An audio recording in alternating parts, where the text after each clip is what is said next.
ఇప్పుడు మీరు social media, సినిమాలు, రాజకీయాలు ఇలా బిజీగా ఉంటారు కదా! పిల్లలు ఏమంటూ ఉంటారు? మమ్మీ ఎప్పుడు నువ్వు బిజీయేనా? మమ్మల్ని పట్టించుకోవా? మాతో టైం స్పెండ్ చేయవా? అని అలా అడుగుతూ ఉంటారు. అయ్యయ్యో! ఎప్పుడు ఆడే ఉంటాను కదండీ.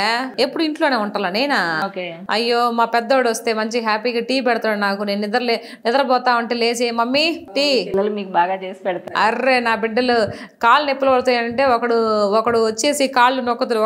ఒక కాలు ఒకరు ఇంకొక కాలు ఇంకొకడు. అదే మీరు చాలా లక్కీ. ఒక కాలు ఒకటి తీసుకుంటున్నా. నా చిన్న కొడుకు నా కాలు ఒక కాలు తీసుకుంటాడు. చిన్న కూతురు వచ్చేసి ఒక కాలు తీసుకుంటది. మా పెద్దోడు పైన తలనొప్పి అయితే తల ఒత్తుతా ఉంటాడు అనమాట.